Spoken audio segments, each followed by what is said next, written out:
Hello friends, अपने YouTube channel HD with सूरन साहू में आपका हार्दिक और स्वागत एंड अभिनंदन है। साइंस में फिजिक्स का पार्ट चैप्टर 2 सदिश तथा अदिश, जो कि फर्स्ट हम यूनिट ऑफ डायमेंशन कवर कर चुके हैं, थ्योरी प्लस एमसीक्यू। इसी प्रकार आज सदिश तथा अदिश का थ्योरी पोर्शन कवर करने जा रहे हैं दोस्तों। इस वीडियो को अधिक से अधिक सब्सक्राइब, लाइक करना और बेल आइकन को क्लिक करना ना भूलें दोस्तों। देखते हैं हम आज डिफरेंस जानते हैं, what is difference between vector and scalar quantities. सदिश तथा अदिश राशि में अंतर क्या है, आज ये चैप्टर है, जो चैप्टर का नाम सदिश तथा अदिश। आखिर सदिश और अदिश होती क्या है दोस्तों, यहाँ देखें आप। सदिश तथा अदिश में डिफरेंस क्या है दोस्तों। सदिश देखें, सदिश क्या होती है, वैसी भौतिक राशि जिसमें दिशा और परिमाण दोनों होती है दोस्तों, तो क्या हो जाएगी सदिश। अब इस यह साधारण बीजगणितीय नियमों का पालन नहीं करती। सदिश राशि। अदिश राशि क्या होती है, देखें यहाँ दोस्तों, वैसी भौतिक राशि जिसमें केवल परिमाण हो, दिशा नहीं हो, अदिश राशि कहलाती है। यह साधारण बीजगणित नियमों को क्या है, पालन करती है दोस्तों। यह डिफरेंस देखें, सदिश और अदिश कौन कौन सी राशियां होती हैं। सदिश वेक्टर, अदिश स्केलर। सदिश में विस्थापन, वेग, त्वरण, विद्युतीय क्षेत्र, बल, संवेग, आवेग, चुंबकीय क्षेत्र, जिसमें दिशा और परिमाण दोनों आवश्यक हो, नीड हो, सदिश राशि होती है। अदिश क्या हो, द्रव्यमान जैसे हो गया, कार्य, ऊर्जा, शक्ति, क्षेत्रफल, घनत्व, चाल, दाब, आयतन, दूरी, समय, विभव, ताप, ये सभी हमारी राशियां अदिश राशि। हमेशा अक्सर एग्जाम में पूछा जाता है, इसलिए इनको कई बार प्रैक्टिस करें और ये आपके माइंड में सेटअप हो जाएगी। सदिश और अदिश राशियां होती क्या है दोस्तों। नेक्स्ट देखें, सदिशों का निरूपण, रिप्रेजेंटेशन ऑफ अ वेक्टर कैसे होता है दोस्तों। देखो, सदिशों को निरूपित करने के लिए किसी भौतिक राशि के ऊपर तीर के चिन्ह का प्रयोग किया जाता है। जब तीर का चिन्ह का यूज हम कर देंगे तो उससे क्या ये सेंस होगा कि ये सदिश राशि है। अदरवाइज जिसमें यूज नहीं हुआ नहीं है। जहां तीर का माथा उसकी दिशा को बताता है, उसकी लंबाई उसके परिमाण को बताता है दोस्तों, जैसा एग्जाम्पल में यहाँ रिप्रेजेंट किया है गया है दोस्तों। आगे देखें दोस्तों, सदिशों के परिमाण का निरूपण, representation of magnitude of a vector कैसे हम शो करते। एग्जाम्पल ए दिया गया है, इसको इस टाइप में भी शो कर सकते हैं, अथवा आर ए इस टाइप में, खाली सेकंड वाला ये वाला ज्यादा टाइप हमेशा देखने को मिलता है। फिर नेक्स्ट दिया गया सदिशों का बीज गणित, वेक्टर अलजेब्रा। फिर देखना है सदिशों को जोड़ नियम। सदिशों के जोड़ नियम में देखना है त्रिभुजों का नियम, लॉ ऑफ ट्रिंगल क्या होता है दोस्तों। जैसे वेक्टर ए प्लस वेक्टर बी, इनको क्या किया गया है, जोड़ा गया है। तो वेक्टर ए और वेक्टर बी, जैसे वेक्टर ए का शीर्ष खत्म हो, वहीं से वेक्टर बी का टेल पॉइंट और उधर क्या है, हेड पॉइंट आगे दिया गया, इनको क्या है, मिला दिया गया दोनों को। तो आर क्या होता है, रिजल्टेंट परिणाम को शो करता है, जिसे हम आर से निरूपित करते हैं। आर बराबर दोनों को जब ऐड कर देंगे तो क्या हो जाएगा, आर बराबर ए प्लस बी हो जाएगा दोस्तों। ओके, देखते हैं बी नंबर क्या दिया गया है, समांतर चतुर्भुज का नियम, लॉ ऑफ पैरेललोग्राम्स क्या होता है दोस्तों। यदि कोई दो सदिश ए और बी एक दूसरे थीटा कोण पर हों, इट मीन्स उनके बीच का थीटा कोण निरूपित है। अभी उसके जोड़ के नियम में क्या था, त्रिभुज के नियम में ऐसा नहीं था, लेकिन इसमें क्या, थीटा कोण पर वो क्या है, झुकी हुई है दोनों क्या, रेखाएं, दोनों सदिश ए और बी एक दूसरे थीटा कोण पर। तो उसका परिणाम का प्रयोग कैसे करेंगे, कैसे निकालेंगे, आइए देखते हैं हम इसे। ये दिया यहाँ गया है कि कैसे निकालते हैं। तो आर बराबर रिजल्टेंट अंडर रूट ए square plus B square 2ab cos theta. हालांकि इसको आप पढ़ चुके, जैसे जानते हैं कर्ण स्क्वायर बराबर आधार स्क्वायर प्लस लंब स्क्वायर होता है। उसी के जब थीटा कोण पर हो जाता है तो 2ab cos थीटा, ये उस रूप का फार्मूला हो जाता है। जैसे आप जानते हैं A square plus B square बराबर 2ab, जब थीटा आ जाता है 2ab cos थीटा, तो आर स्क्वायर इसी तरह होगा बराबर A square plus B square 2ab cos theta. जब आर रिजल्टेंट निकालेंगे तो ये रूट में उधर चला जाएगा और ये हो जाएगा। और ए प्लस बी का यदि मैग्नीट्यूड निकालना है आर, वही आर है रिजल्टेंट ए प्लस बी, तो इसको इस रूप में भी लिख सकते हैं, अंडर रूट ए स्क्वायर प्लस बी, वही चीज आर क्या, ए प्लस बी का ही परिमाण दिया गया टोटल। यदि ए माइनस बी घटा रहे हैं तो यहाँ क्या है, सिर्फ A minus B, A square plus B square minus 2ab cos theta हो जाएगी। यदि जोड़ रहे हैं तो प्लस लगेगा। ओके, ये जो वैल्यू होती cos थीटा एक से हमेशा क्या होती है, छोटी होती है और एक के बराबर भी हो सकती है, और माइनस एक से क्या है, बराबर भी हो सकती है, और हमेशा -1 से बड़ी भी हो सकती है दोस्तों। ये होता है, ये भी एक पॉइंट पूछा जा सकता है कि इसका वैल्यू कहाँ से कहाँ तक वेरी करता है। तो इसका cos थीटा का जो वैल्यू है -1 से लेकर 1 तक वेरी करती है दोस्तों। फिर नेक्स्ट दिया गया है दोस्तों, देखे थीटा बराबर वेक्टर ए तथा वेक्टर बी की कोण का डिनोट किया गया, जो कि अभी डिस्कस हो चुका कि थीटा क्या है, सदिश राशि वेक्टर ए क्वांटिटी और वेक्टर बी के बीच जो एंगल है जिस पर वो झुकी हुई है, कोण क्या होता है, दो सदिश या दो रेखाओं के बीच जो झुकाव है उसी को हम क्या कहते हैं, एंगल बोलते हैं, कोण बोलते हैं। उस संदर्भ में भी इसको समझ सकते हैं दोस्तों। नेक्स्ट दिया क्या गया है, देखें यहाँ, दो सदिशों के परिणामी का परिमाण कभी भी शून्य नहीं हो सकता और ना ही ऋणात्मक हो सकता, जबकि अदिशों का ऐसा होता है। तो देखें क्वेश्चन के माध्यम से यहाँ समझें। क्वेश्चन क्या दिया गया है, यदि किसी वस्तु पर पूरब की दिशा में 3 न्यूटन का बल लगता है, 3 न्यूटन का बल लगता है तथा उत्तर की दिशा में 4 न्यूटन का बल लगता है, तो परिणामी बल रिजल्टेंट फोर्स क्या होगा दोस्तों। यहाँ क्या है, उत्तर दिशा दक्षिण दिशा इनके बीच कितना होता है, पूरब या पश्चिम कोई भी हर 4 दिशाएं होती हैं, सब क्या है 90 डिग्री पर होती हैं, खड़ी होती है। तो यहाँ थीटा हम अंडरस्टैंड ऑटोमेटिक कर लेंगे, ये देखिए फिगर के माध्यम से इसमें दिखाएगा उत्तर दक्षिण पूरब पश्चिम, ठीक। यहाँ क्या 4 न्यूटन दिया गया है, उत्तर की तरफ 3 न्यूटन जो है पूर्व की तरफ दिखाया गया, ये रिजल्टेंट बीच में दिखाया गया, देखें दोस्तों। तो परिणामी बल क्या हो, theta 98 3 newton b 4 newton, direct हमें फार्मूले पर रख देना, आर बराबर under root A square plus B square plus 2 a b cos theta, R बराबर वैल्यू रख देंगे under root 3 square plus 4 square plus 2 into 3 into 4 into cos 90। अब यहाँ वैल्यू आपको ज्योमेट्रिक जो ट्रिग्नोमेट्रिक फंक्शन इनकी सब वैल्यू आपको जानकारी होनी चाहिए कि कास 90 की वैल्यू कितनी होती है, कास 0 की वैल्यू कितनी होती है, कास 30 की वैल्यू कितनी होती है, कास 45 की वैल्यू कितना होता है। तो यहाँ कास 90 की वैल्यू 0, कास 0 को 1 और कास 45 की 1/√2 होता है, और कास 30 का क्या होता है √3/2, कास 60 का 1/2। ओके दोस्तों, यहाँ देखें फिर 3 स्क्वायर प्लस फिर इतना हो गया 9 प्लस 16, जब जोड़ देंगे 9 प्लस 16 √25, इसका 5 न्यूटन हो जाएगा दोस्तों। ओके, अब नेक्स्ट क्वेश्चन देखें। नेक्स्ट क्वेश्चन दिया गया है दोस्तों, क्या दिया गया है यहाँ देखें, आप कवर करें। यदि दो सदिशों का परिणाम, क्या दिया गया है यहाँ दोस्तों, यदि दो सदिशों का परिणाम समान हो तथा उसके परिणामी का परिमाण भी सदिश के समान हो तो उनके बीच का कोण क्या होगा। यहाँ दोस्तों क्या दिया गया, यदि सदिशों का परिमाण मैग्नीट्यूड समान हो तथा उसके परिणामी का परिमाण भी सदिश के समान हो तो उनके बीच का कोण कैसे निकाले। ये वेक्टर ए वेक्टर बी इनके बीच थीटा, ये बी से रिजल्टेंट दिखाया गया है। ए बराबर बी बराबर आर, जो वेक्टर क्वांटिटी है रिजल्टेंट ये सब इक्वल है, इसलिए मान लिया गया सोल्यूशन में यक्स। तो बस वैल्यू आपको रख देना, आर बराबर x, x square formula, a की जगह यक्स स्क्वायर, बी की x square 2x x into cos theta, इसको सॉल्व कर लेंगे तो यक्स स्क्वायर कॉमन ले लेंगे यहाँ, तो 1 बराबर 2x एक्स कट जाएगा दोनों साइड, तो यहाँ क्या आ जाएगा 1 बराबर 2 प्लस कास थीटा, 2 कास थीटा तो उधर ले जाएंगे अपोजिट, तो माइनस में हो जाएगा -1 कास थीटा निकालेंगे -1/2 कास थीटा बराबर -1/2। कब कैसे होगा, कब किसकी वैल्यू हो, तो कास 120 का 120 कैसे लें 90 प्लस 30 निकालेंगे, तो ये सेकेंड में जाएगा, क्योंकि सेकेंड में सिर्फ होता है साइन कासेक पॉजिटिव, जबकि साइन का कास में चेंज होता है, कास का साइन में इन्वर्स होता है। इस प्रकार हम क्या निकाल सकते हैं, थीटा बराबर 120 आ गया दोस्तों।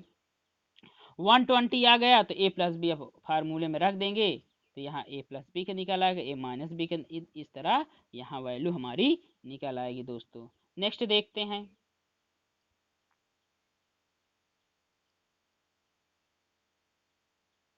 देखें दोस्तों, यहाँ दिया गया है यदि वेक्टर ए plus vector b equal vector ए माइनस वेक्टर बी हो तो ए और बी के बीच क्या बताना है, हमें कोण बताना है दोस्तों। क्या बताना है, कोण बताना है, कोण।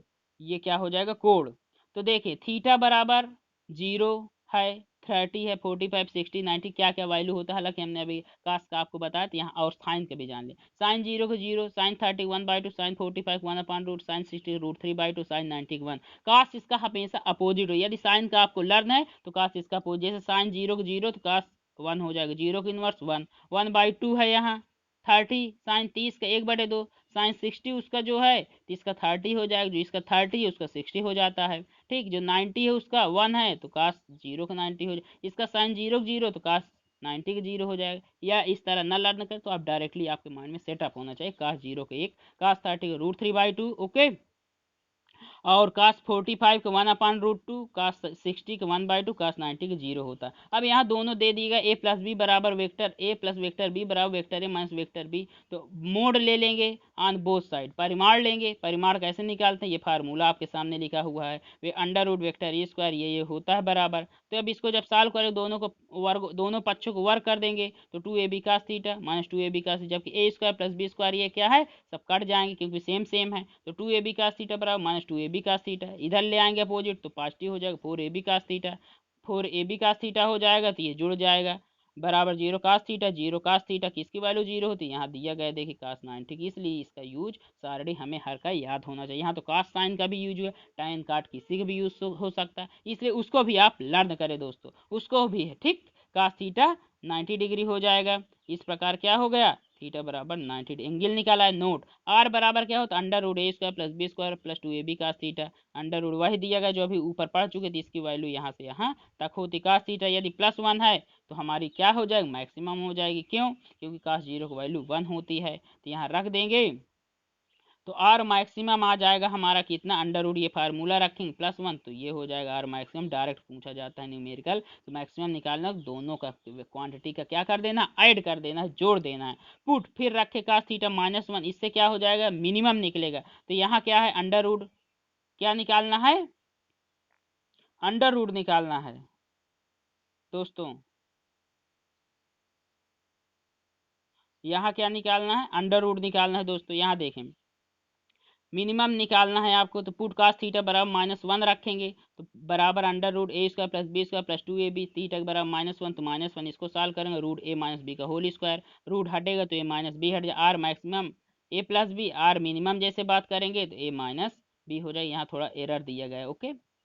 ये चीज़ R maximum A plus B इस तरह आएगा, मिनिमम ए माइनस बी हो जाएगा। क्वेश्चन नेक्स्ट देखें, अगर किसी वस्तु पर 3 न्यूटन और 4 न्यूटन का बल आरोपित हो रहा है तो निम्न में से कौन परिणामी का परिमाण नहीं हो सकता दोस्तों। यदि a 4 newton b 3 newton, R maximum 4 + 3 7, R minimum निकालना है तो 4 - 3 1, तो 7 भी हो सकता है 1 भी हो सकता है, तो इस मीन्स 1 और 7 के बीच होगा कोई भी परिणाम है, लेकिन 8 नहीं हो सकता, क्यों क्योंकि 1 से 7 के बीच आए, इस प्रकार इसका ऑप्शन डी हो जाएगा, परिमाण नहीं हो सकते, इनमें कौन सा परिणाम नहीं हो सकता, तो 8 न्यूटन नहीं हो सकता, 8 न्यूटन नहीं हो सकता, इसको इस प्रकार आपको समझना है दोस्तों। नेक्स्ट केस देखें, समकोणीय एकांक सदिश क्या होता है दोस्तों। देखें भौतिक में यक्स को आई, वाई को जे, जेड को क्या है के से निरूपित किया जाता है। यदि ए वेक्टर ए बराबर 3i plus vector 8j plus 5k दिया गया तो यक्स अक्ष का परिणाम 3 माना जाए, क्योंकि आई को क्या है यक्स अक्ष को निरूपित किया, वाई को जे से, जेड को के से, तो यक्स अक्ष का 3, वाई अक्ष का 8 हो जाएगा, जेड का 5 हो जाएगा। ये देखिए फिगर इधर दिखाया गया है कि ऐसे ऐसे है ठीक। ए का परिमाण निकालना तो रूट निकाल लीजिए, जितनी भी वैल्यू उनको क्या है अंडर रूट में करके स्क्वायर कर देना और ऐड कर देना है। तो आई की जगह 3 है तो 3 स्क्वायर प्लस वाई की जेड का जो है 8 स्क्वायर प्लस जेड अक्ष का के 5 स्क्वायर, इसको ऐड कर देंगे तो ये हो जाएगा दोस्तों 40। एग्जाम्पल बी वाला ऐसे दिया तो इसको भी सेम ऐसे ही निकालना है दोस्तों। नेक्स्ट देखें सदिशों का गुणन फल कैसे निकालते, ये भी हमेशा क्वेश्चन एग्जाम में आता है। सदिशों गुणन मल्टीप्लाइकेशन ऑफ वेक्टर क्या होता है, देखिए वेक्टर ए नंबर दिए, सदिशों का अदिश गुणनफल क्या होता है। सदिशों का अदिश गुणनफल को डॉट से सूचित किया जाता है। यदि कोई दो सदिश ए और बी एक दूसरे से थीटा कोण पर हो तो उनका अदिश गुणनफल क्या होगा, vector a dot vector B बराबर ए बी कास थीटा होता है, इसका फार्मूला होता है, इसको लर्न करना। ये अदिशों गुणनफल उधर हम अभी सब पढ़े थे सदिशों के, लेकिन यहाँ अदिशों गुणनफल बात आ रही देखिए। और ए और वेक्टर उनके बीच थीटा है तो थीटा ए और बी के बीच को निरूपित करता है। सदिशों का अदिश गुणन, ये भी बहुत थ्योरी पोर्शन हमेशा पूछा जाता है। सदिशों का अदिश गुणनफल एक क्या होता है अदिश राशि होता है। ये मल्टीपल चॉइस क्वेश्चन में ऐसे क्वेश्चन मिलेंगे, अक्सर एग्जाम में पूछा भी जाता है। नेक्स्ट देखें बी, सदिशों का सदिश गुणनफल, सदिशों के सदिश गुणनफल को क्रॉस से सूचित किया जाता है। यदि कोई दो सदिश ए और बी एक दूसरे थीटा कोण पर हो तो उनका सदिश गुणनफल vector A cross vector B बराबर ए B sine theta N cap हो जाएगा। जो ऊपर एन के दिए इसको कैप पाते हैं। एन क्या होता है तल के लंबवत सदिश को शो करता है, ये दोस्तों हो जाएगा। आगे देखें सदिशों का सदिश गुणनफल एक सदिश राशि होते हैं, हमेशा ये पूछा जाता है। सदिशों गुणनफल होता है तो क्या होता है सदिश से। सदिशों गुणनफल क्या है, सदिश का सदिश से करेंगे सदिश और सदिश से अदिश करेंगे तो अदिश, इसलिए आंसर क्या हो जाए, क्योंकि अभी यहाँ यह इंडिकेशन नहीं दिया है सदिशों का सदिश से पूछा है कि सदिशों का अदिश पूछा है, क्योंकि यहाँ सदिश का सिर्फ बोल दी तो सदिश से भी हो सकता है अदिश से, इसलिए आंसर सी दिया गया सदिश या अदिश होगा दोस्तों। क्वेश्चन नेक्स्ट देखें क्या दिया गया, वेक्टर ए बराबर 3i वेक्टर 4j 8k और बी बराबर इतना दे दिया गया, तो ए और बी का अदिश गुणनफल पूछा तो वेक्टर ए इतना वेक्टर बी इतना, ए और बी डॉट निकालना तो कैसे निकाला सीधा गुणा कर दिए, आई का आई से, जे का जे से, के का के से, तो 3 4 जा 12, 4 6 जा 24, 8 9 जा 72, इसको सबको ऐड कर देना तो कितना है 108 108 हो जाएगा ठीक। 3 चौक 12 4 छंग 24 8 9 72 दोस्तों ओके। तो ये हो जाएगा हमारा।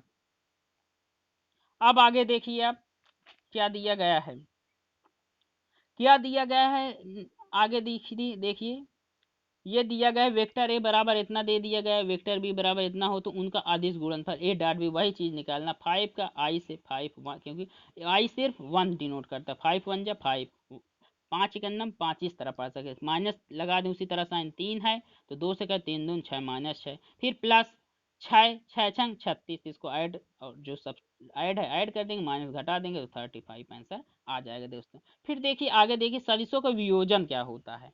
सदिशों के प्रभाव, किसी सदिश के प्रभाव को दो या दो से अधिक दिशाओं में व्यक्त करने की प्रक्रिया को सदिशों को वियोजन कहते हैं। जब अलग अलग हम एंगल में अलग अलग दिशा में कोई चीज को हम किसी राशि को क्या है व्यक्त करते थे, क्या है सदिशों को वियोजन कहते हैं। जैसे एक्स अक्ष का परिमाण F x cos theta show किया गया है कि मतलब इधर परिणामी बल इधर एक्स अक्ष में, वाई अक्ष की जब डिनोट कर देंगे तो इसको एफ साइन थीटा से, और थीटा जो 20 से गया ये रिजल्टेंट हमारा फोर्स को शो करता है जो कि थीटा एंगल पर बनाया गया है दोस्तों। नीचे दिए गए क्षेत्र एक्स अक्ष वाई अक्ष में परिमाण क्या होगा, क्या होगा मैग्नीट्यूड क्या होगा। एक्स अक्ष की दिशा में एफ एस कास थीटा, तो ये क्या हो जाएगा 10 कास थीटा हो जाएगा। 10 कास थीटा कास 30 के √3/2, इसको सॉल्व करेंगे 5√3 न्यूटन हो जाएगा एक्स अक्ष का परिणाम। अब इसी कड़ी में आगे देखें वाई अक्ष की दिशा में परिमाण कितना, F sine theta theta value रखेंगे 30, तो ये सॉल्व कर लेंगे 5 न्यूटन हो जाएगा दोस्तों। बस आज के लिए ये थ्योरी पोर्शन हमारा आज के लिए यहीं इतना ही तक रखते हैं। इससे संबंधित जो एमसीक्यू है दोस्तों आपको नेक्स्ट वीडियो में अवश्य मिलेगा। इस थ्योरी पोर्शन को पढ़ेंगे तब एमसीक्यू सॉल्व करेंगे तो आपकी स्टडी बहुत और अच्छी बेहतर, क्योंकि आप थ्योरी पोर्शन कर चुके हैं तब एमसीक्यू उसी से रिलेट करेंगे तो आपको समझ में आएगा हाँ यार ये चीज़ वहाँ पढ़े थे, आज इसका क्वेश्चन कर लें। अधिक से अधिक क्वेश्चन करें थ्योरी पोर्शन पढ़ने के बाद, रीड करने के बाद, तो आपका कॉन्सेप्ट बिल्कुल टू द पॉइंट एक साथ सही हो जाएगा। इसलिए हमने यही सोचा है कि पहले आपको थ्योरी पढ़ाएं। यदि बहुत सी स्टूडेंट ऐसे होते जो अभी थ्योरी नहीं पढ़े रहते तो एमसीक्यू आप डायरेक्ट सॉल्व करेंगे तो आपके अंडरस्टैंडिंग उतना कॉन्सेप्ट डेवलप नहीं हो पाएगा। आज पढ़े 10 दिन बाद भूल जाएंगे दोस्तों, इसलिए पहले विथ कॉन्सेप्ट थ्योरी देखें, थ्योरी के बाद हम उससे नेक्स्ट वीडियो जो है एमसीक्यू का डेली करवाएंगे। यही चैप्टर वाइज हर सब्जेक्ट में लागू होगी। आज फिजिक्स में ऐसा हो रहा है, नेक्स्ट केमिस्ट्री में ऐसा करेंगे, बायोलॉजी के दोनों पार्ट जूलॉजी और बॉटनी में ही करेंगे ऐसे दोस्तों। इसलिए अधिक से अधिक दोस्तों इस वीडियो को सब्सक्राइब करें, लाइक करें, शेयर करना अपने दोस्तों को भी जरूर ना भूलें, और जो हमारे चैनल के बेल आइकन जो बेल है उसको दबाना अवश्य करें। इससे नई नोटिफिकेशन आपको तुरंत आपके फ्रंट स्क्रीन में आ जाएगी और इस प्रकार आप क्या है अधिक से अधिक अपना अध्ययन स्टडी सुचारू रूप से कर सकते हैं दोस्तों। बस आज के लिए इतना ही दोस्तों। सो मच थैंक्स इस वीडियो को देखने के लिए।